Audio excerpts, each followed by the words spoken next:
tela?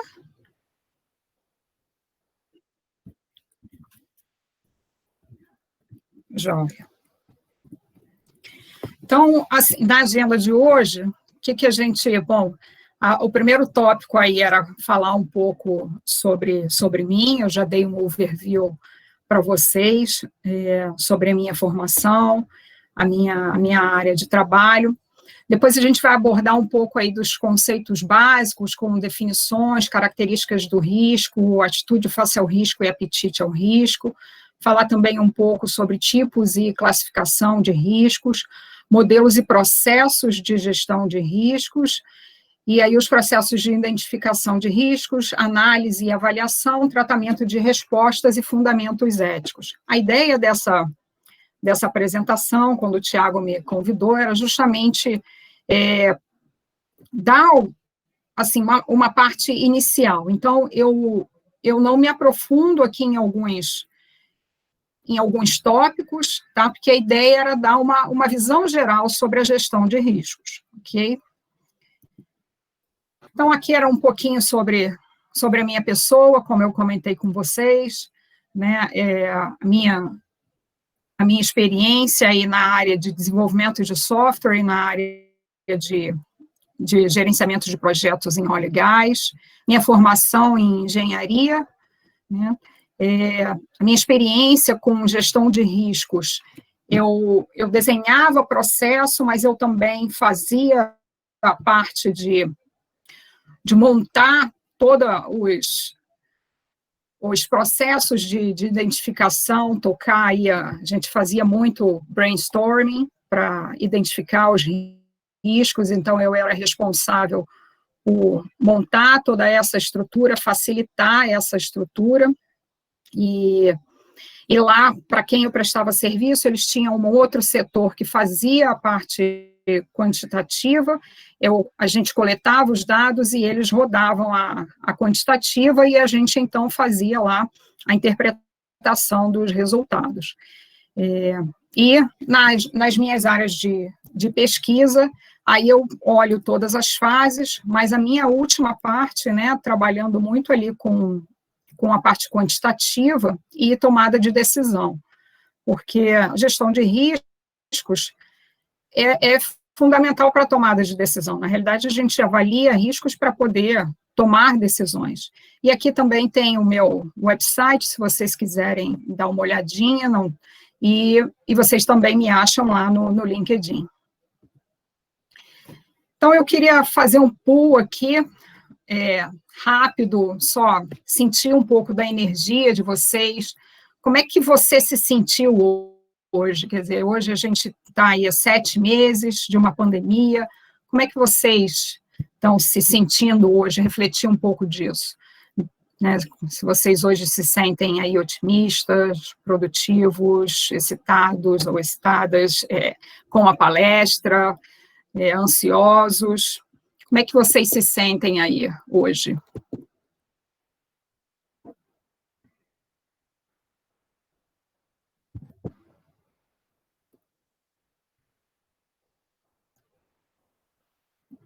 Alguns se sentem preocupados, ansiosos, otimistas.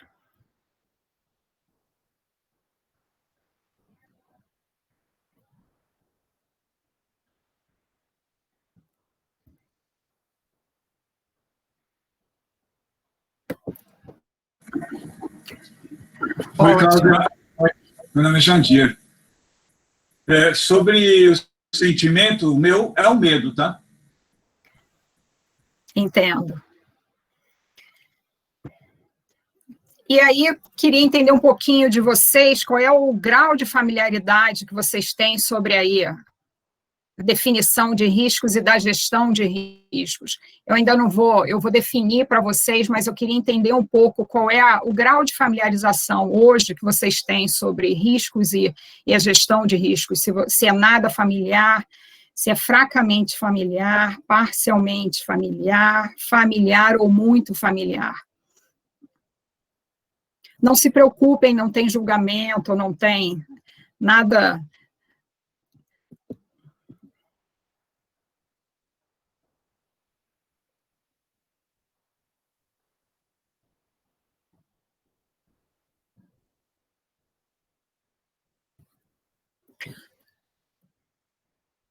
Ok, então, muita gente aqui parcialmente familiar, alguns muito familiarizados com o conceito.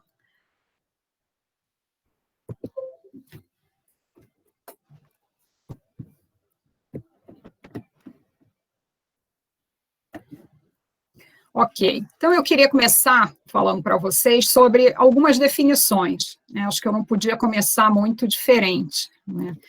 E aí a gente entender um pouquinho como é que a literatura, principalmente, faz a diferenciação entre incerteza, risco e questão. A gente, às vezes, confunde um pouco tudo isso, né?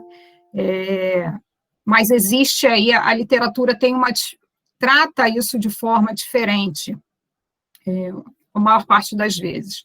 Então, o que a gente chama de incerteza é algo que não é quantificável, é uma probabilidade subjetiva, então, a gente tem lá um achismo e uma opinião informada. Por outro lado, quando a gente fala de risco, a ideia é que o risco ele seja quantificável, a gente possa aí fazer uma avaliação estatística e a gente tenha dados objetivos disso. Então, a gente realmente trata, muitas vezes, como sinônimo, incerteza e risco, mas a gente tem uma leve diferença entre eles, tá? Então, a ideia é que a gente não consegue quantificar, mas o outro a gente tem dados em que a gente consegue quantificar. E aí vem a questão. A questão é aquela ocorrência certa. A gente sabe que vai acontecer. Então, muitas vezes, isso é muito comum quando a gente está pedindo às pessoas para identificarem riscos, elas trazem uma questão, e não um risco. Elas trazem algo que, quando você pergunta, mas qual é a probabilidade disso ocorrer, elas dizem, mas é certo de ocorrer. Então, se é certo de ocorrer, é uma questão e a gente trata um pouquinho diferente. A gente vai tratar como um problema a resolver, e não como algo que pode acontecer. Ok? E aí, eu trouxe aqui duas definições de risco da literatura. Uma é uma definição do PMI, do Project Management Institute, do PMBOK, aí, lançado em 2019, em que eles chamam de risco um evento ou condição incerta que, se ocorrer, provocará um efeito positivo ou negativo em um ou mais objetivos. A segunda definição que eu trago aqui é da ISO 31000, da versão mais recente dela, de 2018, em que ela chama de risco um efeito da incerteza nos objetivos. Então, aqui, acho que a gente pode observar duas coisas quando a gente fala de risco. É que as definições mais recentes tratam risco como positivo ou negativo. Mas a maior parte das pessoas, quando a gente fala de risco, quando a gente fala de risco, vem sempre o efeito negativo, né, na nossa mente. Então, a maior parte das pessoas realmente vai entender risco, quando a gente falar de risco, vai entender como negativo, vai entender como uma ameaça. O que a gente chama de efeito positivo, né, a gente usa como sinônimo aí oportunidades. Mas uma segunda questão que a gente pode ver entre essas duas definições é a questão do impacto nos objetivos. Então, o risco vai sempre impactar um dos nossos objetivos. E aí a gente pode ter diversos objetivos, tá? Então, o risco vai ser sempre algo que vai impactar no nosso objetivo. Então, de novo, as definições recentes tratam o risco como negativo ou positivo, e é algo que vai impactar nos nossos objetivos. A gente pode imaginar até o nosso próprio objetivo de vida, ok? Digamos que eu queira comprar um automóvel novo daqui a 3 anos. O que pode acontecer que pode impactar esse meu objetivo, né? Então, são coisas que podem influenciar aí nesse resultado. Bom, e aí a gente passa, então, para as características do risco. Quando a gente fala do risco, a gente está falando em duas dimensões aí principais. A primeira é a probabilidade de ocorrência. Eu não consigo falar de risco sem falar de probabilidade de ocorrência. Essa probabilidade de ocorrência, que a gente chama aí de um P do evento, e aí uma dica que eu não coloquei nesse webinar, mas se vocês quiserem explorar mais sobre gestão de riscos, eu recomendo fortemente que vocês façam uma revisão de probabilidade estatística. Então, aí, tem material na internet, livros, tá? Falar de probabilidade, de estatística é fundamental. Então, quando a gente fala de risco, a gente vai sempre falar de probabilidade de ocorrência. E aí, essa probabilidade de ocorrência do risco, ela tem que ser maior que 0 e menor que 1. Por quê? Se você disser para mim que a probabilidade de algo acontecer é 0, então, isso não é risco. Eu não tenho o que tratar ali. E se você diz para mim que a probabilidade de algo acontecer é igual a 1 ou é igual a 100%, então, vamos lembrar lá do slide que a gente viu. Isso é uma questão, isso não é risco. Então, o risco é algo que tem uma probabilidade de ocorrência maior do que 0% e menor do que 100%. O outro elemento, quando a gente fala de risco, é o impacto. É o impacto que a ocorrência desse risco vai causar nos nossos objetivos. Eu posso ter aí um impacto em mais de um objetivo, tá? Em mais de um resultado que eu estou buscando, ou em só um dos elementos aí de resultado. Então, quando eu falo de risco, eu vou falar de probabilidade de ocorrência e vou falar de impacto. E só por curiosidade, eu costumo, nos meus cursos, falar da origem da palavra risco, vem lá do latim antigo e do italiano antigo, que era risicum e risicare. Existe um livro muito interessante que conta a história do risco, que se chama Desafio aos Deuses, se vocês tiverem interesse também em conhecer um pouquinho melhor sobre isso, e aí conta toda a história, né, de como surgiu aí o risco. E, é óbvio, surgiu lá das apostas.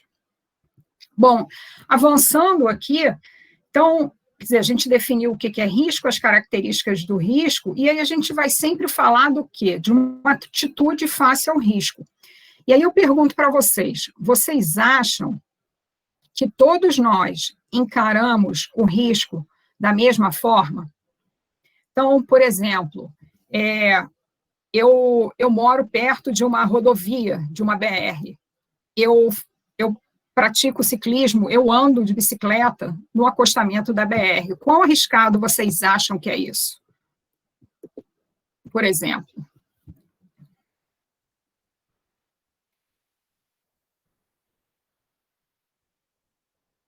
Vocês acham que é muito arriscado, é pouco arriscado?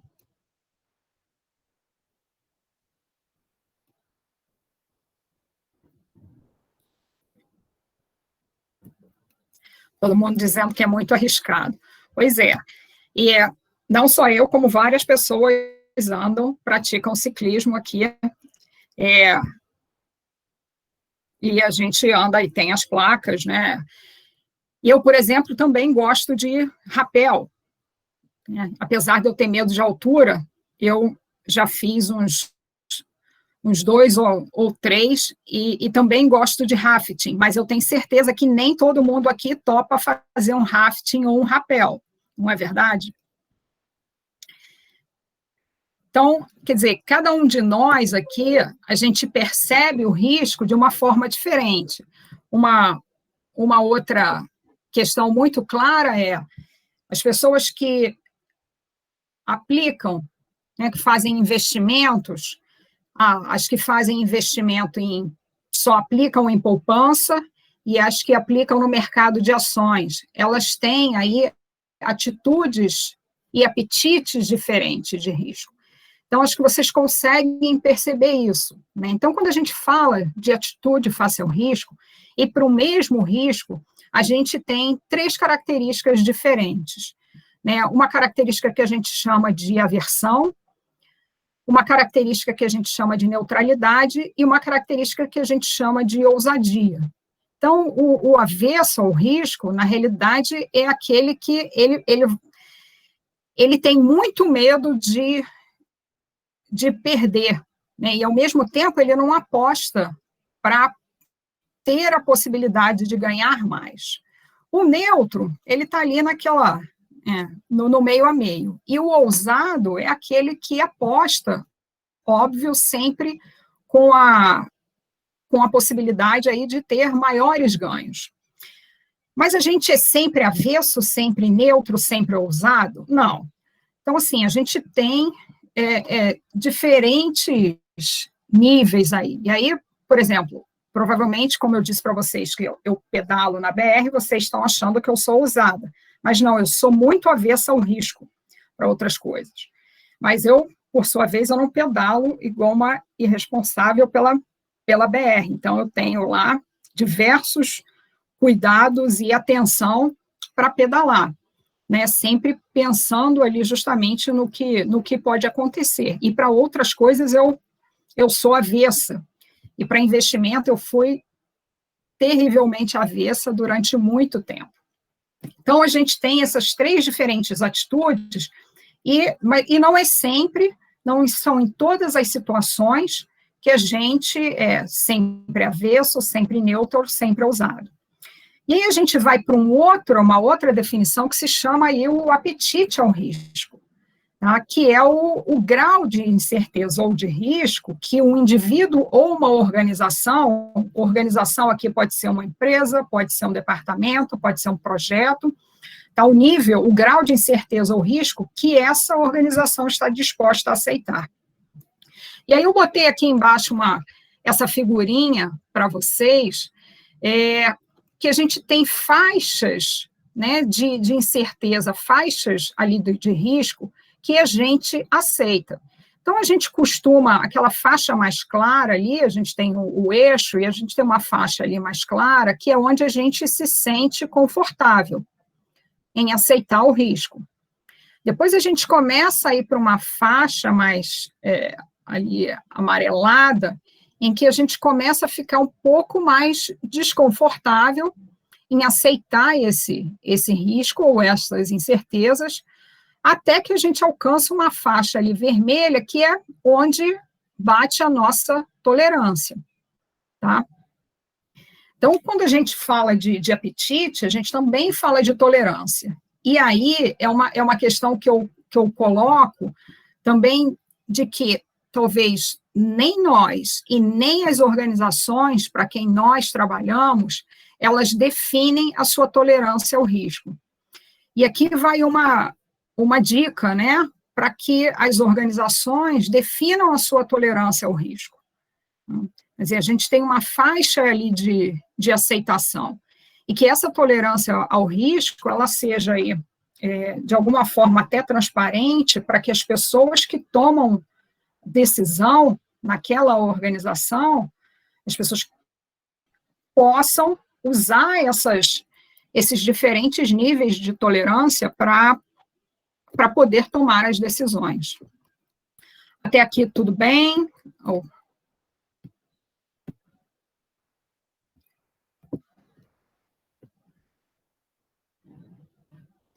Ok. Então, daqui eu vou partir, então, para a parte de tipos e classificação de riscos. E aí, quando a gente fala de tipos e classificação de riscos, vocês vão ver na mídia, vocês vão ver na literatura, diferentes formas de classificar os riscos e diferentes tipos de risco. Então, a gente tem uma classificação de riscos que é baseada ali na informação. Para quem quiser dar uma olhada, por exemplo, lá no PMBOK, eles trabalham lá, né, com um não, que é justamente baseada na informação, na disponibilidade da informação e na ambiguidade dessa informação. Tá? Então, é o que a gente tem ali de disponível e que a gente consegue ou tratar internamente, ou a gente sabe que existe, mas a gente não consegue visualizar aquele tipo de risco. A gente tem uma outra classificação que é baseada aí em domínios, que a gente chama, então, são os riscos estratégicos, os riscos táticos, os riscos operacionais e os riscos contextuais. Então, os estratégicos são os que estão lá no topo de uma organização, se a gente imaginar uma empresa, né?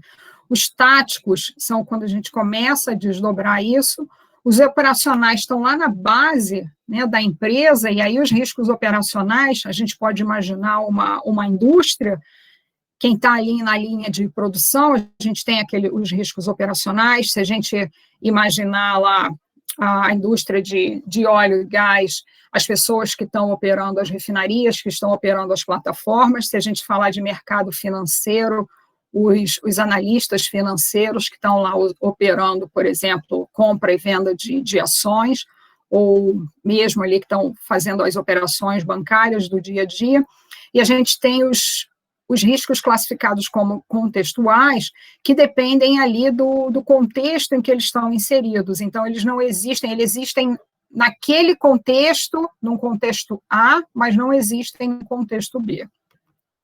A gente tem também os riscos que são originados aí de outros riscos, que são os riscos residuais e os riscos secundários. Quer dizer, são os riscos que, depois que a gente, por causa das nossas ações de resposta, a gente acaba provocando novos riscos e, mesmo tentando tratar esses riscos secundários, ainda existem riscos que continuam existindo, que são lá os nossos riscos residuais. E aí, bom, quando a gente olha aí pelo mercado, ou a gente ouve as coisas, a gente vai ouvir tipos de riscos diversos, como o risco de crédito, o risco de mercado, o risco de compliance ou regulatório, o risco cibernético ou cyber risk, que hoje se fala muito, risco de desastre, risco ambiental, financeiro, associado ao capital humano, legal, de confiabilidade, de segurança ocupacional e da cadeia de fornecimento, que é o third party risk, que também tem se falado muito ultimamente. Então, são aí diversos tipos e classificações de riscos que vocês podem ouvir ou ver quando estiverem lendo material ou ouvindo aí algumas apresentações. E aí, continuando a falar de tipos de risco, eu trouxe aqui alguns exemplos de risco da área de engenharia e construção. Eu acho que talvez muitas pessoas aqui sejam da área de engenharia e construção, e aí o que acontece? Bom, eu atuo e pesquiso bastante justamente sobre riscos na área da construção. Construção, ela é intrinsecamente arriscada, né? E aí a gente pode imaginar prédio, uma unidade industrial, ou rodovia, o que for, uma ponte, né? A área de construção, ela é intrinsecamente arriscada. Quando a gente fala da área de construção, eu vejo aí, são 3 principais grupos de riscos, né? São os riscos do negócio, né? E aí eu incluo o gerenciamento e o planejamento nessa área. Então, por exemplo, a gente vai falar, na realidade, o financiamento tinha que estar ali, os bullets ficaram bagunçadinhos aqui. A gente tem, na área de negócios, risco de financiamento, risco dos sistemas de entrega. Então, por exemplo, se eu uso um preço fixo, se eu uso um preço unitário, a gente tem diferentes riscos envolvidos quando eu falo de diferentes sistemas de entrega. Risco durante a orçamentação, da saúde financeira da contratada, erros de projeto, licenciamento, entrega de equipamentos, em especial os long lead items, que são aqueles equipamentos que demoram muito tempo para serem entregues, riscos associados aí aos aspectos econômicos, inflação, variação cambial, já passei por isso em mais de um projeto. Risco aí relacionados aos preços de insumos, por exemplo, variação do preço do aço, também já passei por isso na área de construção, lá em 2000, nos anos ali de 2003, 2004, a gente teve tudo junto, né, uma variação do preço do aço grande no mercado internacional e uma variação cambial no Brasil muito grande. Então, isso deu aí um desequilíbrio em alguns projetos, tá, em que a gente teve que atuar. A gente também tem riscos relacionados aí à falta de experiência em novos métodos construtivos adotados, e aqui eu até incluo, eu sou fã de tecnologia, eu adoro tecnologia, eu fico bastante, assim, entusiasmada com a vinda de novas tecnologias para a área de construção, né? Então, a gente fala aí de drones, de realidade virtual e outras coisas, mas eu acho que, ao mesmo tempo, isso traz aí alguns riscos que a gente precisa parar para pensar. E quando a gente usa novos métodos construtivos, muitas vezes a gente faz isso para tentar ganhar o tempo, a gente também tem riscos associados a isso. E riscos aí associados à integração, quando a gente tem diferentes contratados, quando a gente tem modularização. Também na área de construção e engenharia, a gente tem aí os riscos associados à confiabilidade, equipamentos, acho que alguns de vocês aqui trabalham muito com isso, e riscos de segurança e saúde, né, os incidentes, os acidentes, os óbitos, os desastres, e a gente falando aí durante e após a pandemia, a gente tem agora o risco de contaminação da força de trabalho, né. Lá fora, lá nos Estados Unidos, isso tem sido, assim, um acompanhamento constante, né, alguns sites de obras foram inteiramente fechados, porque, assim, 40 pessoas foram contaminadas de uma vez num site de obra, eles têm acompanhado isso muito de perto lá. Isso é uma questão complicada para a gente quando a gente fala de construção. Então, aqui são alguns tipos de risco na área de construção. Eu vou deixar, acho que para vocês um link depois, vocês podem, existe um relatório de uma empresa chamada Aon, A-O-N, eles lançaram um relatório no ano passado, em que vocês conseguem aí consultar riscos de diversas indústrias, não só da área de construção, inclusive em português. Bom, e aí, finalmente, eu falei para vocês o que é definir risco, quais são as características do risco, né, tipos e classificação de riscos, e aí, então, a gente vai falar de modelos e processos de gestão de riscos. Eu não vou abordar aqui cada um desses modelos e processos de gestão de riscos para vocês, eu vou mostrar aqui um processo geral, mas também na literatura existem aí diversos modelos e processos de gestão de risco, tá? Eu trouxe alguns exemplos, estou mostrando aqui para vocês alguns exemplos, um deles é do Project Management Institute, outro da ISO, a ISO 31000, na sua versão mais recente aí de 2018, dois autores que eu gosto muito, que são Chapman e Ward, eles têm um modelo chamado Shampoo. Então, eles dividem aí a gestão de riscos em fases menores. Existe também um modelo do Software Engineering Institute, que é mais voltado justamente para a área de desenvolvimento de software. O Risk Analysis and Management for Projects, que é uma associação, na realidade, atuarial. Eles têm um modelo chamado RAMP, e um modelo também do Committee of Sponsoring Organizations of the Treasury Commissions, que se chama COSO, que é um modelo voltado para Enterprise Risk Management, para gestão de riscos corporativa. Então, aqui eu trouxe só alguns exemplos para vocês pesquisarem depois, para vocês terem uma noção de que não existe um modelo único, mas todos os modelos são muito semelhantes, tá?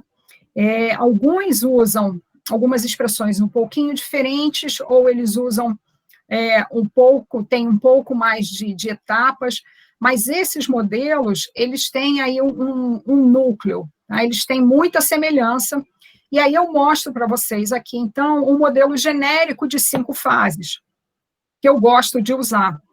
Esse modelo genérico de 5 fases começa com uma fase de planejamento, em que a gente vai planejar como vai ser a nossa gestão de riscos. Tá? Planejar todos os... que tipo de técnica a gente vai usar, até essa questão de tolerância, né? Se a gente, por exemplo, for usar uma matriz de risco, como é a matriz que a gente vai usar, então são as definições, como todo esse processo de gestão de riscos vai ser tocado.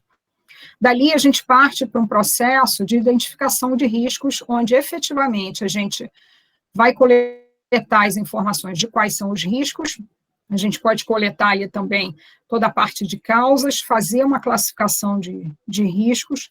Depois a gente parte para análise ou avaliação. Também na literatura vocês vão encontrar, e algumas vezes eles chamam de análise, algumas vezes de avaliação, algumas vezes eles usam as duas expressões. Tá? E aqui, na análise e na avaliação, a gente está falando tanto de análise qualitativa quanto de análise quantitativa. Depois a gente vai para uma fase de planejamento de respostas e a implementação dessas respostas aos riscos que a gente identificou e avaliou, e finalmente a gente tem um processo de monitoramento e controle que permeia tudo. E a minha ideia aqui foi dar uma noção de ciclo, e essa é outra mensagem que eu queria deixar para vocês. A gestão de riscos, ela é um ciclo, é preciso que a gente entenda a gestão de riscos como um ciclo. Então, mas depois que eu identifiquei, avaliei, coloquei lá as respostas, eu ainda tenho que continuar assim. A ideia é que você continue avaliando esse seu processo, você continue avaliando a situação do que você identificou, ou reavaliando os riscos que você identificou. E esse é uma questão que eu vejo muito, e eu vivi isso. A gente fazia o planejamento, fazia a identificação, fazia a análise, até fazia o planejamento das respostas e parava aí. A gente não fazia uma implementação, a gente não acompanhava e não fazia mais monitoramento e controle. A organização simplesmente parava ali. Então, é preciso que a gente entenda que isso é um ciclo. Aí a gente vai rodar esse ciclo durante aí o tempo de vida da organização. Tá? Bom, e aí, a outra pergunta, talvez, que vocês estejam se fazendo e quais são os domínios da gestão de riscos? Alguns de vocês, talvez, por exemplo, vocês trabalhem na operação, e aí talvez vocês imaginem que os riscos estejam só naquele nível operacional. Talvez outros de vocês já sejam, por exemplo, trabalhem ali na gestão de uma unidade industrial. E aí vocês acabam imaginando também que o risco está só naquele nível em que você está. Mas não. A gestão de riscos, na realidade, ela tem que permear toda a organização. Então, se a gente fala lá do nível corporativo, a gente fala do Enterprise Risk Management. Dali, a gente desdobra a estratégia da gestão de riscos até o nível operacional. E do nível operacional, a gente vai subir com os riscos até lá o nível corporativo. E aí a ideia é que isso venha desdobrando mesmo, quer dizer, quando eu falo do nível corporativo, eu desdobre isso para as unidades, para os departamentos, para as áreas ou para os portfólios de projeto, para os programas de projeto, para um projeto e para a operação. Então, a gestão de riscos, ela permeia ou deveria permear toda a organização. E se alguns de vocês trabalham só em projetos, talvez vocês também estejam se perguntando, mas onde eu faço a gestão de riscos durante o meu projeto? Também, desde o início. Desde o início do projeto, você vai começar a sua gestão de riscos. É claro que, no início, a gente tem lá, e aí eu vou mostrar para vocês, as nossas incertezas, as nossas dúvidas são maiores, mas a gente já tem que começar fazendo uma gestão de riscos desde o início do projeto, talvez uma gestão que acabe sendo muito mais qualitativa, mas é importante que a gente faça isso desde o início do projeto. E aqui eu trouxe uma outra figurinha, talvez alguns de vocês trabalhem aí com projetos de capital, em que a gente usa a metodologia FEL, né, e com os gates, mas e a partir de onde eu faço gestão de riscos? A gente vai fazer isso desde a fase conceitual, desde o FEL 1. Então, cada fase dessa vai ter ali, né, a gente inicia um processo de gestão de riscos e encerra quando aquela fase encerra. Se eu der um go nesse projeto, eu vou para o próximo FEL, o FEL 2, por exemplo, começo de novo uma análise de risco, né, termino aquela análise de risco quando o FEL 2 termina, e se, por exemplo, eu decidir, não, é um no-go agora, eu não vou tocar mais esse empreendimento, ok. Mas, então, a ideia que eu queria dar para vocês é que a gestão de riscos, ela deve permear toda a organização, e quando a gente fala aí de projetos, de programas, todo o ciclo de vida. É claro que o esforço é balanceado. Isso é uma outra questão, a gente tem que saber balancear o esforço dessa gestão. E, de novo, a ideia de que a gestão de riscos é um ciclo.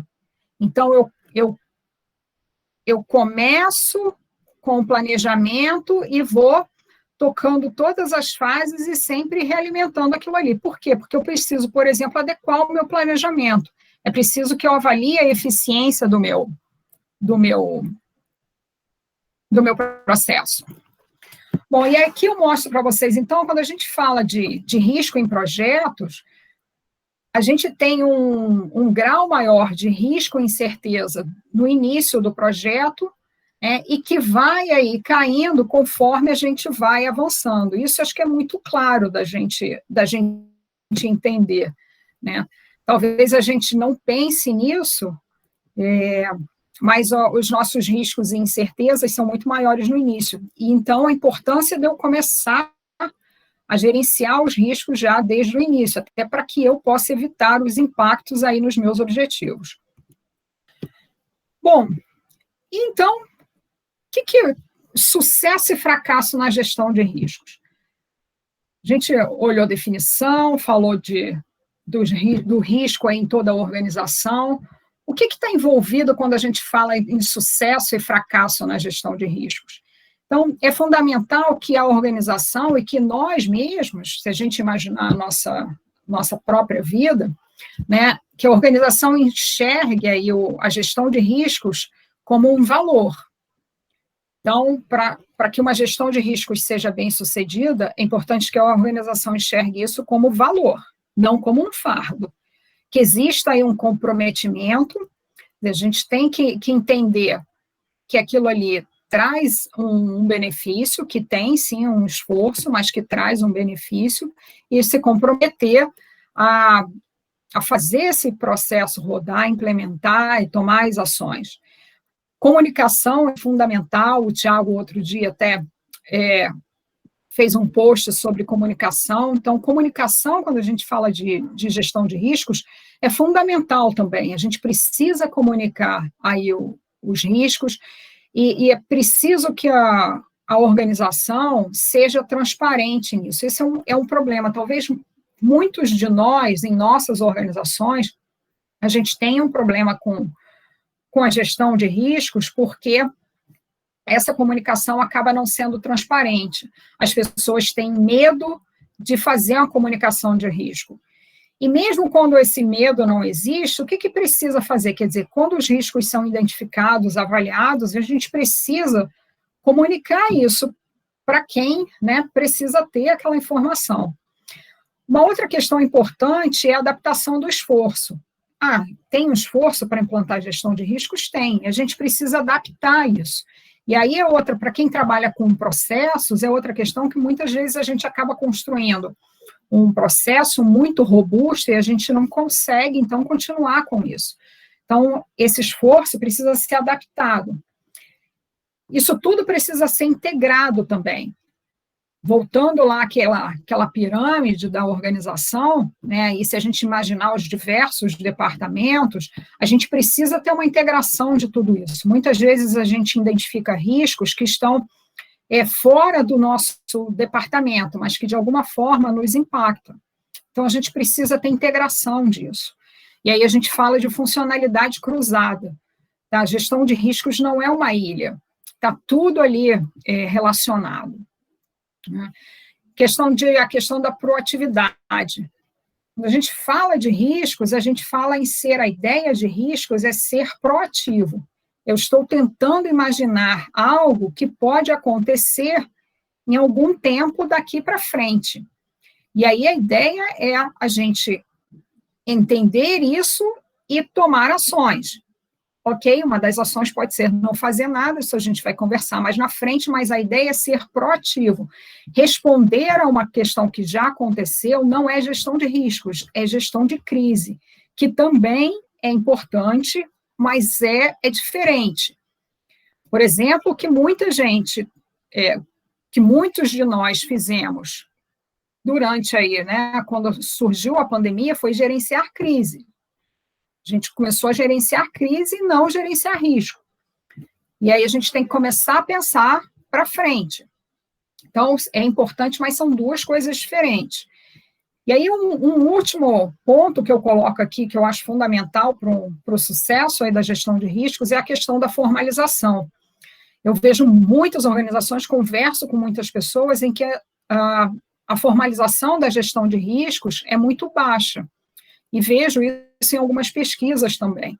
Então, assim, as pessoas até fazem identificação de risco quando elas estão fazendo ali uma atividade, talvez até pela sua própria experiência, mas esse processo na organização não é formal. Eu não tenho um processo formal, eu não tenho um registro formal, então eu não uso isso nunca, assim, para dar isso como dado para um próximo projeto, ou não tenho a formalização de como é a minha gestão de riscos. Então, formalização é fundamental também para um sucesso aí da gestão de riscos. E aí a gente passa, então, para o processo aqui de identificação de riscos. E aí eu queria trazer para vocês aqui alguns pontos que a gente precisa pensar quando a gente vai fazer a identificação de riscos, que é lá o primeiro, depois que a gente falou de planejamento, né, e aí a gente tem uma sobreposição aí. Então, vamos preparar a nossa identificação de riscos. Vamos sentar para conversar com as pessoas ou buscar material ali histórico. Qual é o primeiro passo? E aí a gente está falando eu estou falando aqui para uma associação que é de planejamento, é isso aí, o primeiro passo é planejar. Como é que vai ser essa identificação de riscos? Então, a gente precisa sentar e planejar como é que isso vai ser feito. É muito importante também que a gente entenda aliás, é fundamental que a gente entenda o contexto da organização do produto ou do serviço, tá? das fases para o desenvolvimento. Então, se a gente estiver falando de identificar riscos dentro de um departamento, ou se a gente estiver falando de identificar riscos dentro de um projeto, a gente precisa entender o contexto dessa organização. Se a gente estiver falando, por exemplo, de um projeto que é no Nordeste, e a gente falar de um outro projeto que é na China, mesmo que seja aí para produzir a mesma coisa, a gente tem dois contextos diferentes. Então, a gente precisa entender esse contexto. A gente precisa entender também o produto ou o serviço que a gente está produzindo, porque a gente tem riscos que são associados àquela questão do produto ou do serviço, e das fases do desenvolvimento desse produto ou serviço. Então, a gente precisa entender isso tudo também para ajudar na identificação dos riscos. Uma outra questão, a gente precisa aí estabelecer qual é o objetivo da identificação de riscos e quais são os limites para a identificação. Então, por quê? Porque nem todas as ferramentas servem para todos os objetivos. Então, por exemplo, eu quero identificar riscos que podem aí ameaçar um prazo do meu projeto. Por outro lado, digamos que eu vá lançar um novo produto no mercado e eu queira entender um pouco quais são aí os pontos fortes, quais são os pontos fracos, quais são as oportunidades ou as ameaças desse produto no mercado. Aí eu já uso uma outra ferramenta e tenho aí um outro objetivo. E estabelecer os limites, que é para, né, você saber quando você também terminou e não ficar fazendo uma identificação ou identificando coisas que estão fora daquele limite que você planejou. E aí a gente vai escolher, então, a técnica de identificação mais adequada. A gente tem, eu vou mostrar a lista para vocês, pelo menos 18 técnicas para fazer identificação de riscos. Mas nem todas as técnicas são adequadas a todas as situações. Eu exemplifiquei aqui para vocês, por exemplo, se eu vou analisar ali um produto, eu posso usar a SWOT. Se eu vou analisar riscos que podem ameaçar aí a duração do meu projeto, eu posso usar um brainstorming. Se eu quero fazer uma análise inicial de um software, eu posso usar uma checklist, por exemplo. Então, são diferentes ferramentas, tá, para diferentes situações. E aí, uma questão até, que me fizeram uma pergunta numa outra apresentação que eu fiz, essa questão de diversidade de especialidades e visões. Isso sim pode ser positivo e muitas vezes, de fato, a gente precisa disso. Por quê? Porque as pessoas que estão, às vezes, muito dentro, muito imersas em um determinado contexto, elas não conseguem vislumbrar certas coisas. Então, é importante, sim, que quando a gente monte esse grupo com quem a gente vai fazer a identificação de riscos, a gente tenha aí uma diversidade de especialidade e de visões. É claro que existem limites para isso, porque você não vai perguntar para alguém que não entende absolutamente nada, né, para identificar risco. Mas a diversidade é importante nesse quesito. E aí a gente tem aí um pensamento criativo, tá? A gente realmente precisa, num primeiro momento, não julgar as contribuições, a gente primeiro ter essas contribuições e aí sim a gente passar por uma fase de julgamento, tá? Encorajar as pessoas para que exponham as suas ideias e evitar a questão da hierarquia, principalmente quando a gente fala aí de técnicas em que a gente tem, numa mesma sala, a gente tem pessoas de diferentes níveis hierárquicos. E nessa fase de preparação, também pensem em material de suporte, tá? Definir, então, assim como eu defini risco aqui para vocês no início, muitas vezes, durante um processo desse, a gente precisa trazer essas definições, trazer qual é o objetivo daquela identificação de riscos e materiais de suporte. Podem ser cronograma, processos, prompt lists, são materiais que vão ajudar ali durante o processo de identificação. Aí uma outra coisa que eu trouxe aqui para vocês, porque às vezes é muito difícil para a gente descrever um risco. Várias pessoas têm dificuldade em descrever o risco. E aí tem uma técnicazinha, uma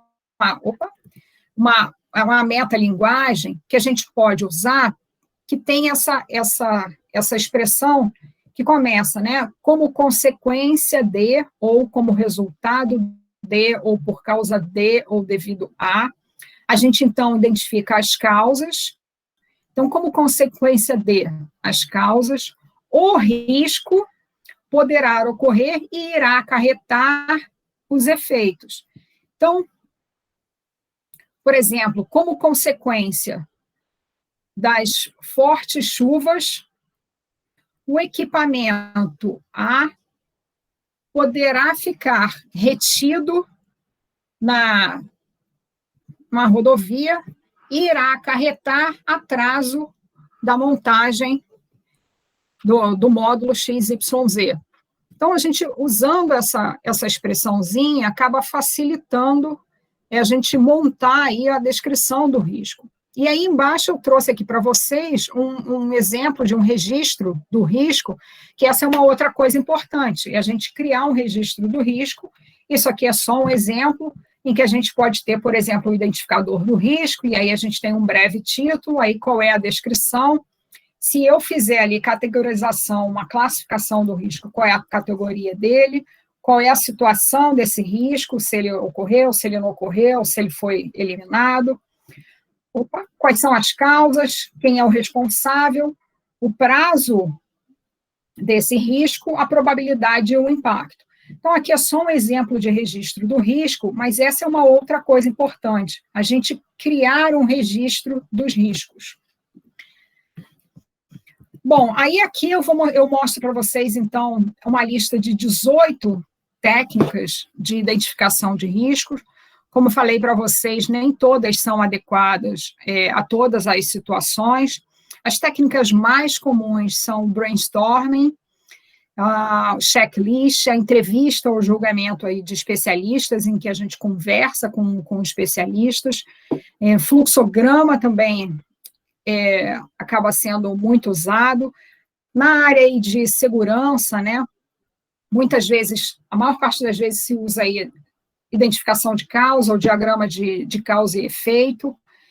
O questionário também é muito utilizado, não na área ali de segurança, mas a gente utiliza para outras fases. Tá? Menos usadas aí cinética, a técnica de grupo nominal é um brainstorming com uma pequena variação. A técnica Delphi também é utilizada, mas ela costuma tomar mais tempo, então a gente acaba preferindo muitas vezes fazer um brainstorming. Bom, e aí que técnica escolher, né? Vocês precisam levar aí alguns fatores em consideração. Então, de novo, a questão do contexto e do foco da identificação, quais são os recursos que vocês têm disponíveis.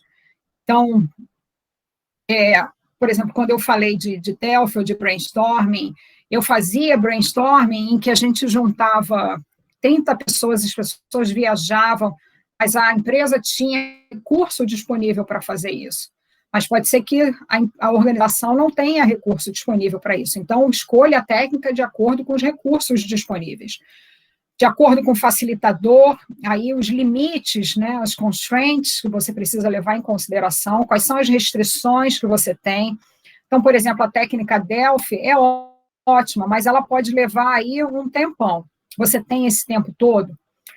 Quais são as informações e os dados que você tem na mão e qual é a maturidade e a cultura de risco da organização. Então, não adianta escolher algo que é muito complicado para uma organização um pouco madura. Mas a gente pode combinar técnicas. Então, por exemplo, a gente pode começar com um checklist para ter uma noção geral ali do risco, e aí, conforme o tempo avança, a gente, por exemplo, pode fazer aí uma sessão de brainstorming, depois que a gente tiver mais informações, e a gente começa a refinar tudo isso.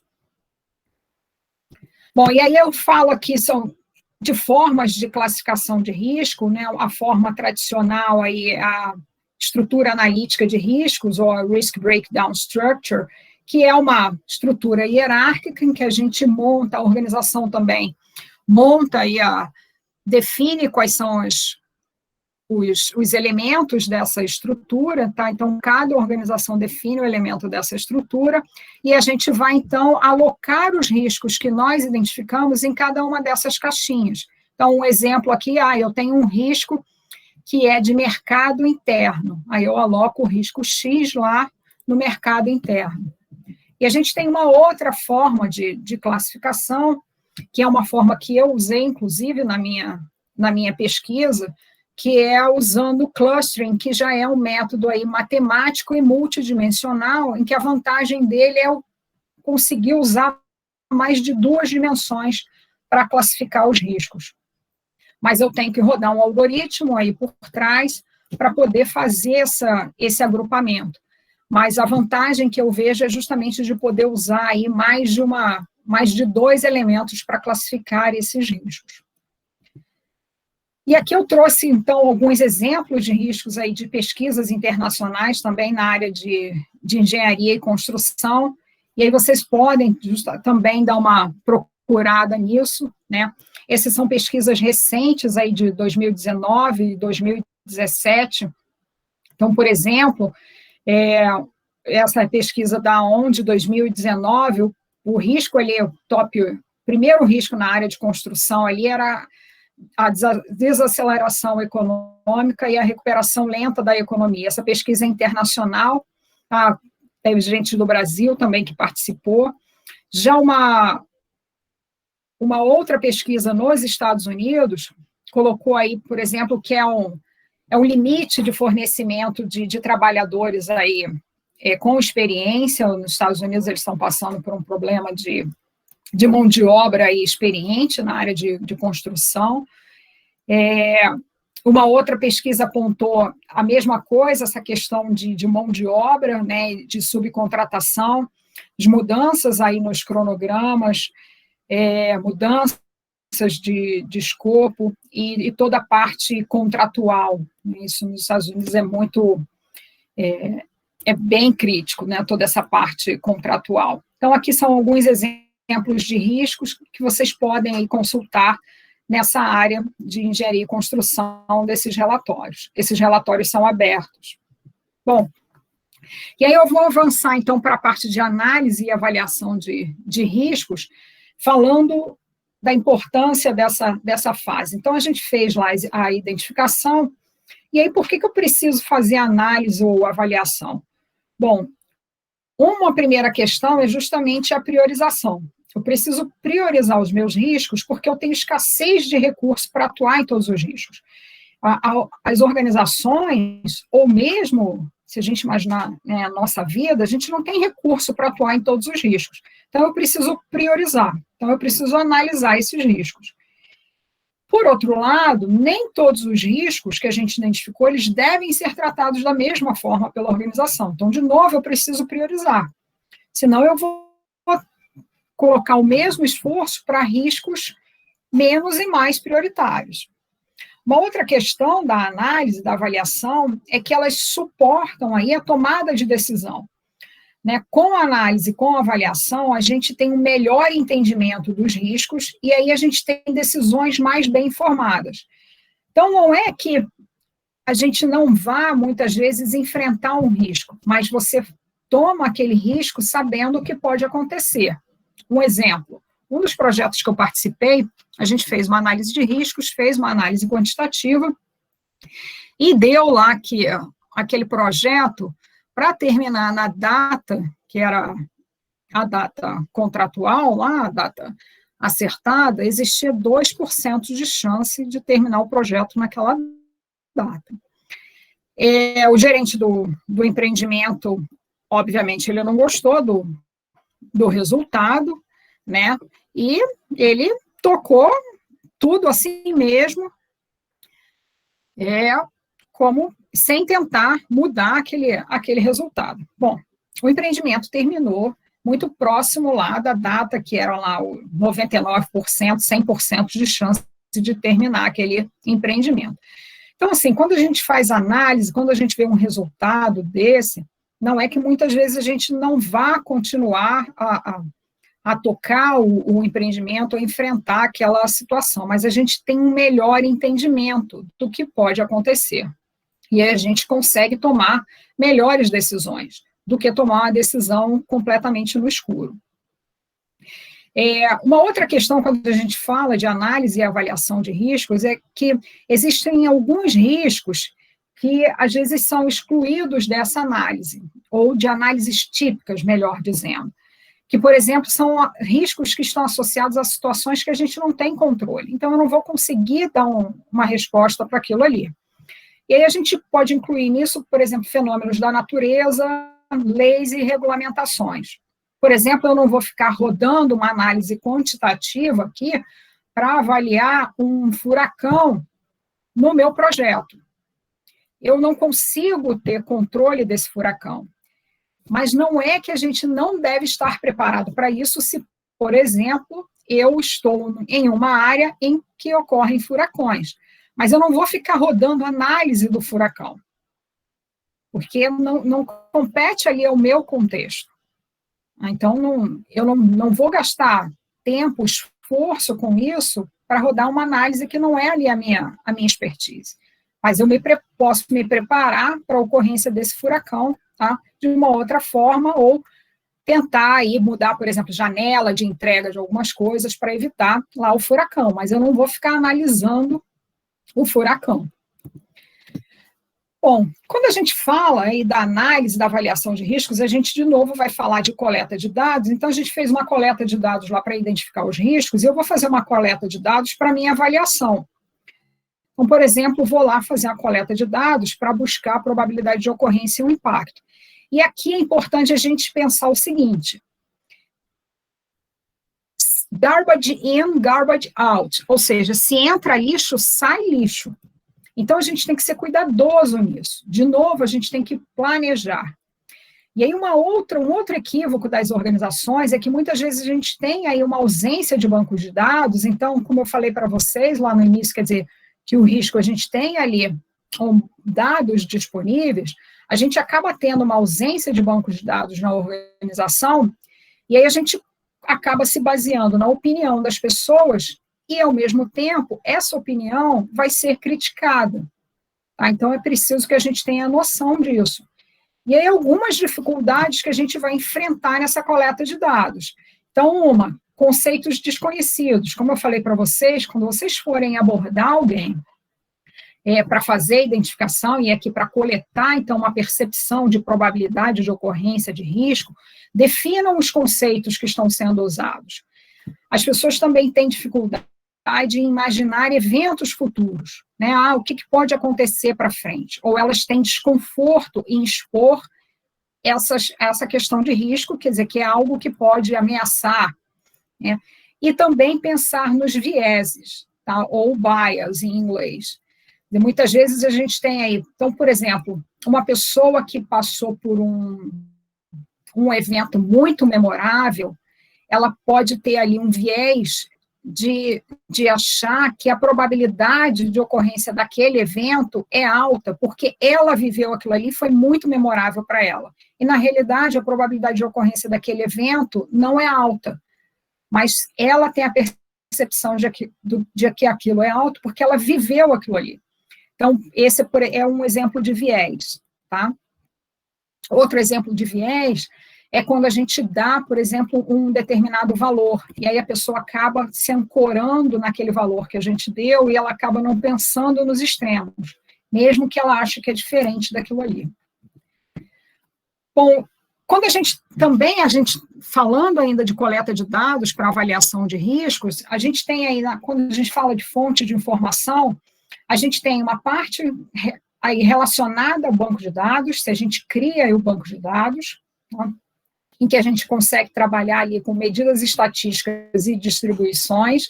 Então, aqui, de novo, eu falo para vocês, se vocês quiserem se aprofundar nisso, vamos lá, relembrem probabilidade estatística. E a gente tem uma parte ali de opinião informada, em que a gente pode usar metalinguagem. Então, por exemplo, quando a gente pergunta, o risco é alto, é muito alto, é baixo, né, a gente usa aí faixas.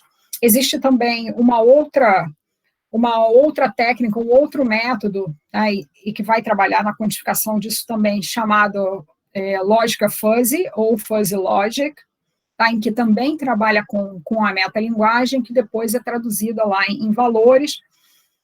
E dentro da opinião informada, a gente também consegue trabalhar aí com algumas distribuições, por exemplo, a distribuição triangular e a PERT, em que a gente pergunta, vou mostrar aqui para vocês, se valores otimistas, mais provável e pessimista.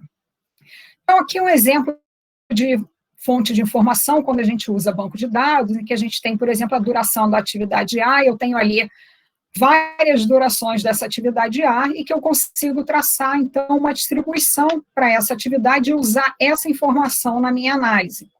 Então, isso se vocês conseguirem tirar essa informação, isso é muito válido de trabalhar com isso. Uma outra parte aqui é quando a gente trabalha com justamente a metalinguagem e as distribuições, em que a gente tem ali uma escala que, por exemplo, vai de muito baixa até muito alta, e aí eu posso estabelecer ali limites, né, que estão associados à probabilidade de ocorrência e à faixa de impacto, que é para as pessoas conseguirem ter o mesmo entendimento, porque, por exemplo, o que é muito baixo para mim pode não ser muito baixo para o João. Mas se eu digo para vocês que uma probabilidade muito baixa vai ser sempre menor do que 10%, então se eu acho que é 8% e o João acha que é 6%, então nós dois achamos que a probabilidade é muito baixa. E aí, quando a gente trabalha, então, com a distribuição lá de 3 pontos, triangular e aperte, a gente pergunta para as pessoas, né, ou a gente vai buscar isso num banco de dados, qual é a data, o valor mais pessimista, o mais provável e o otimista, e aí, por essas fórmulas ali à direita, a gente vai tirar, então, um valor. Se a gente trabalha com técnicas que conseguem trabalhar com distribuições, a gente pode colocar, alimentar o nosso modelo com essa distribuição, e o modelo vai, então, trabalhar com a probabilidade de cada um dos valores daquelas faixas, que é o que a gente acaba fazendo no Monte Carlo. Aqui é um exemplo de uma matriz de riscos, em que a gente tem, num eixo, o impacto, que vai, então, de muito baixo lá a muito alto. A gente tem a probabilidade no outro eixo, que vai também do muito baixo ao muito alto. A gente pode estabelecer ali alguns valores, né, 1, 2, 3, 4, 5, só para nos ajudar, e aí a gente calcula a severidade de cada risco. Esse aqui é só uma das ferramentas, por exemplo, a mais simples até, que é a matriz de riscos, e aí a gente calcula a severidade de cada um dos riscos, e a gente também atribui as faixas, lembra lá da nossa tolerância? Então, por exemplo, aquela faixa ali em vermelho são os riscos que a gente considera como críticos. Essas faixas também cada organização estabelece as suas faixas. E aí a gente vai, então, priorizar esses riscos, definir lá que tipo de tratamento a gente vai dar. Bom, e aí eu tenho aqui uma lista também de técnicas de análise qualitativa e quantitativa de riscos, e, novamente, nem todas as técnicas servem para tudo. Algumas técnicas servem para análise qualitativa e quantitativa, então, esse é muito alto, é muito baixo, quando a gente olha ali a matriz. Algumas técnicas acabam servindo para os dois tipos de análise, e outras técnicas são análises quantitativas. Por exemplo, a análise Boltai, que talvez muita gente aqui trabalhe, eu sei que a Abraplan já promoveu, aí, inclusive, uma apresentação sobre análise Boltai, análise de probabilidade, de cenários, análise de decisão multicritério, que é bem comum também. A análise de Monte Carlo está aqui, mas está no outro slide, a árvore de causas, a árvore de decisão, que a gente pode montar aí para ter uma análise quantitativa. Aí a gente tem ali também a parte financeira, quando a gente fala, por exemplo, do método da taxa interna de retorno, método do payback, o PERT risco, a simulação de Monte Carlo. Então, são diferentes técnicas, então, para a gente fazer uma avaliação aí de riscos. Se vocês olharem a ISO 31010, que também tem uma versão recente, tem lá a lista das técnicas com explicação e com como escolher ali cada técnica também. Então, vocês podem dar uma olhada lá, porque, de novo, nem todas as técnicas são adequadas a todas as situações. Por exemplo, se eu quero fazer uma avaliação financeira, pode ser que valor presente líquido, para mim, faça muito mais sentido do que eu fazer um Monte Carlo. Tá? Então, é preciso a gente avaliar qual é o objetivo. Bom, aqui eu tinha planejado uma demonstração da simulação de Monte Carlo, só que eu acho que eu já avancei bastante no tempo. Vocês estão vendo a planilha? Tiago, vocês veem a planilha aqui?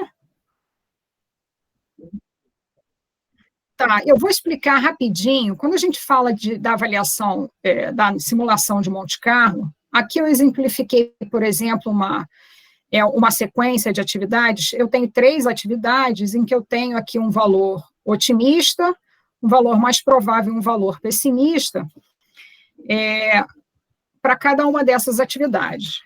E aí, usando o PERT, que na realidade é uma distribuição beta, e aí eu tenho a formulazinha aqui escondida, eu montei aqui uma simulação, tá, de 1000 ocorrências. Então, aqui eu fiz 1000 variações dessas possíveis durações aqui, tá? Isso aqui usando números randômicos. Se eu botar um número aqui, os meus valores ali vão mudar, tá?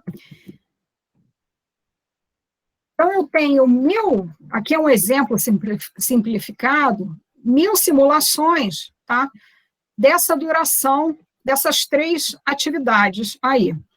E aí, o que acontece na simulação de Monte Carlo? O que acaba sendo feito? Deixa eu inserir aqui agora.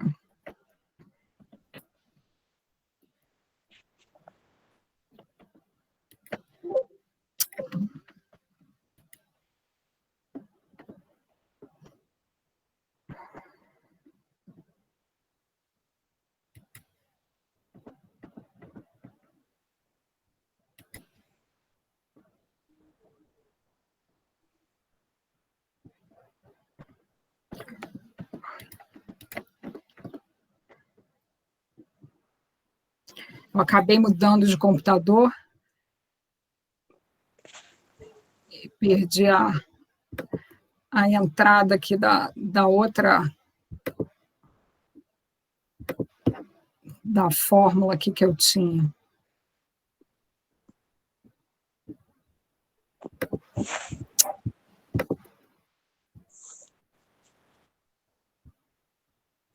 Bom, deixa eu ver se eu consigo traçar aqui um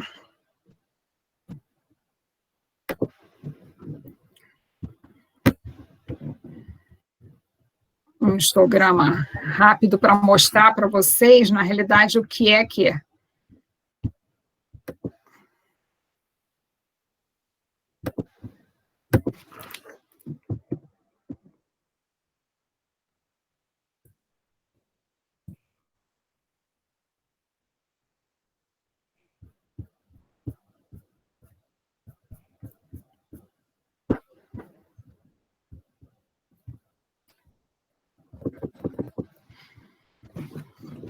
Então, quando a gente faz a simulação de Monte Carlo, a saída acaba sendo uma distribuição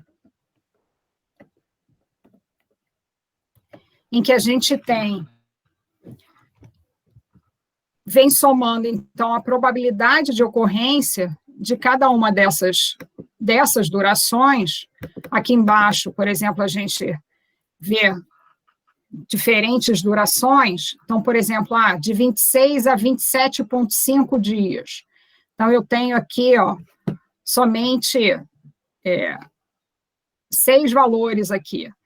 Se a gente olhando esse histograma, quer dizer, a maior probabilidade aqui é que a duração desse meu projeto seja aqui entre 33,5 e 35 dias.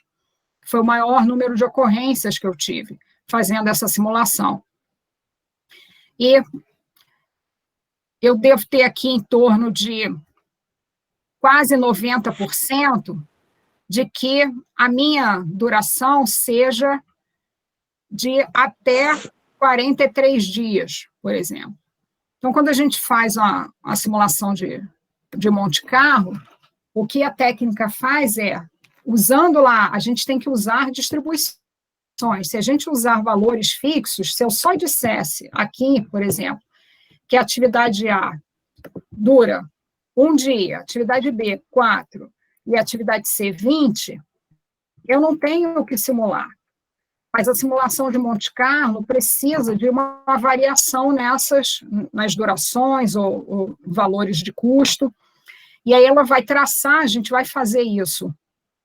Aqui eu fiz com 1000, mas o programa vai fazer isso com um número grande de repetições, né, e traçar, então, esse histograma de saída, essa curva de saída, em que a gente consegue ver lá facilmente a 90% de chances de eu terminar esse meu projeto em menos de 50 dias. E aí, aquilo que eu comentei com vocês, isso me atende? Ah, não. Eu preciso terminar, eu preciso ter uma probabilidade alta de terminar o meu projeto em menos de 45 dias. Então, aí eu consigo atuar para tomar decisão. Então, aí a gente move, então, para a parte de tratamento e planejamento de respostas, né, em que, de novo, a gente tem ali, falando de fatores de sucesso, é preciso que, para cada risco que a gente identificou, a gente identifique aí um dono para aquele risco, tá? Essa pessoa vai, então, tocar as respostas para aquele risco, ela vai tomar conta daquele risco. Eu preciso também ter prazo para essas respostas.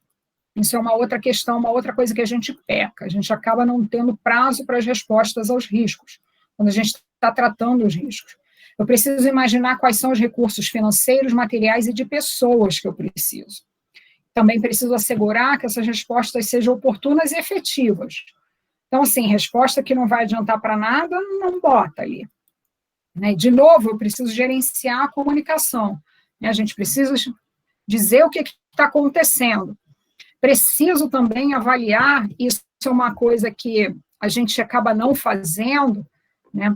E eu criei até um processo para isso, avaliar e ter um trade-off do custo e da efetividade das respostas. Porque eu posso ter respostas que custam muito pouco e que têm uma grande efetividade. E posso, por outro lado, estar fazendo ali um monte de ações de resposta, gastando um dinheirão com pouca efetividade.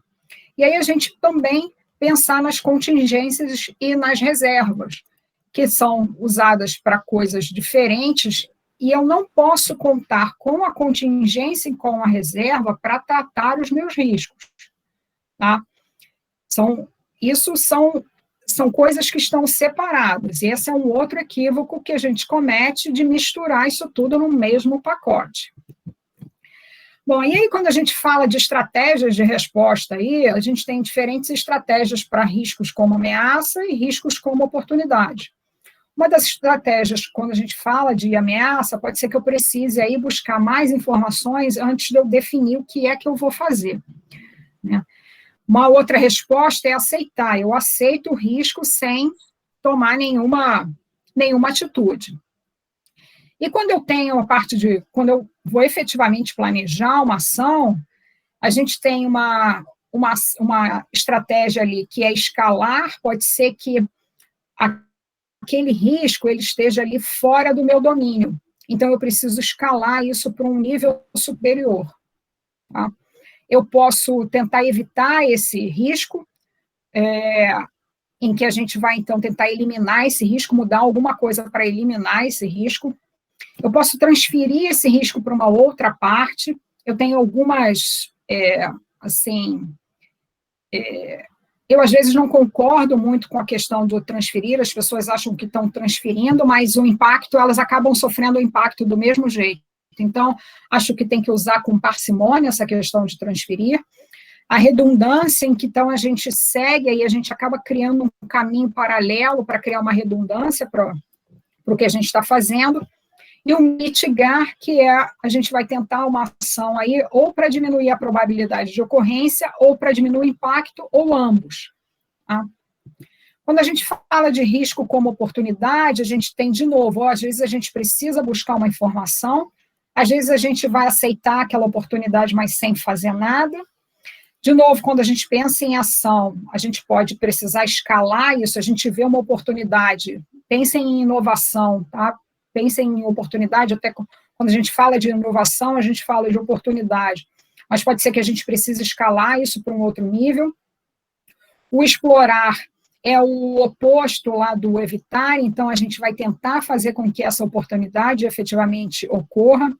O compartilhar é quando a gente pode vislumbrar aí uma oportunidade, mas a gente não ter ou o recurso interno, ou não ter a especialidade para desenvolver aquilo ali, a gente pode fazer, compartilhar com outra. Então, por exemplo, são as joint ventures, às vezes, né? por exemplo, uma parceria empresa-universidade, e a gente pode tentar melhorar aquela oportunidade, que é o oposto do mitigar. A gente vai tentar aumentar a probabilidade de ocorrência dessa oportunidade e aumentar o impacto, ou ambos. E aqui, então, a gente falando de contingência e reserva, como eu falei para vocês, é importante que a gente não coloque tudo no mesmo saco e não use esse dinheiro para efetivamente responder aos riscos. A contingência a gente vai usar para minimizar o efeito dos riscos conhecidos, tá? A gente tratou, por um acaso eles aconteceram, aí sim eu tenho uma contingência. E a reserva, a gente vai minimizar os efeitos dos riscos desconhecidos. São coisas que a gente não imagina que pode acontecer, mas a gente tem ali alguma reserva. Ou para os riscos, aí os impactos após as medidas de contingência. Bom, e finalmente a gente vai falar de monitoramento e controle, e aí, como eu falei para vocês, é preciso fechar o ciclo, né? Então, é preciso monitorar e controlar, para quê? A gente precisa revisar a situação dos riscos, a gente precisa reavaliar os riscos, a gente precisa monitorar a situação das ações de resposta dos riscos, foram eficazes, não foram eficazes, já foi feita, não foi feita. E aí a gente precisa também avaliar o nosso processo de gestão de riscos. A gente precisa avaliar se ele está sendo eficiente e eficaz e determinar os ajustes. Então, a gente vai fazer tudo isso no monitoramento e controle. Bom, e por fim, eu queria eu acho que quando a gente fala isso aqui, pouca gente fala, tem alguns autores que abordam essa questão, que é a questão dos fundamentos éticos quando a gente fala de riscos. Então, eu tenho duas perguntas que eu faço quando eu falo disso, e aí alguns cases. Como é que a ética de uma empresa afeta a sua exposição ao risco? Então, se a gente lembrar aí de alguns casos vividos no Brasil, não muito longe, alguns casos nos Estados Unidos, né, se a gente lembrar da Enron, se a gente lembrar do caso lá, DOC, se a gente lembrar até de empresas aqui no Brasil, né? Quer dizer, como é que a ética afeta essa exposição ao risco de uma empresa?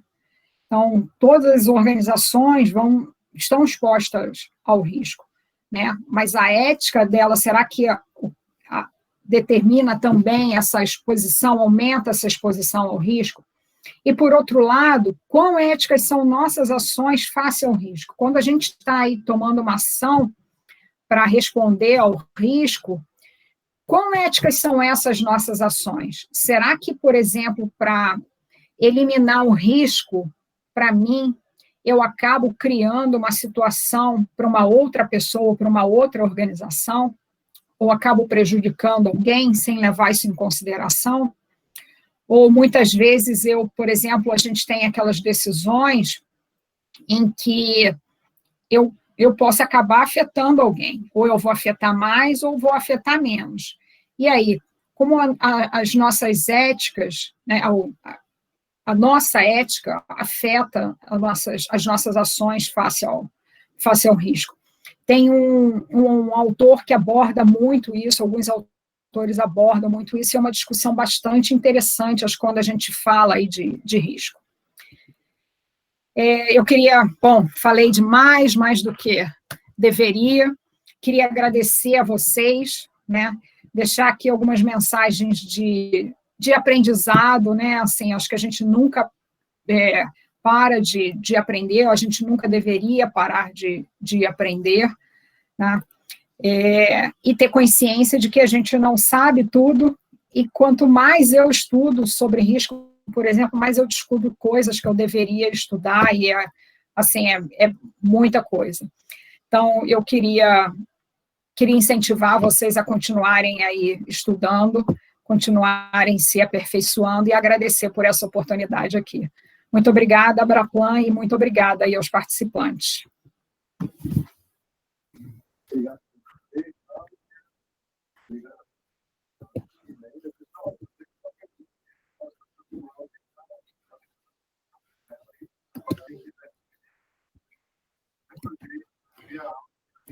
Deixa eu tirar aqui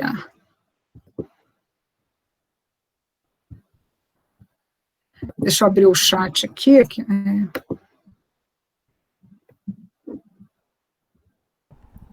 Pode falar, pessoal, não precisa ficar acanhado não, tá? Podem conversar com a Cláudia aí.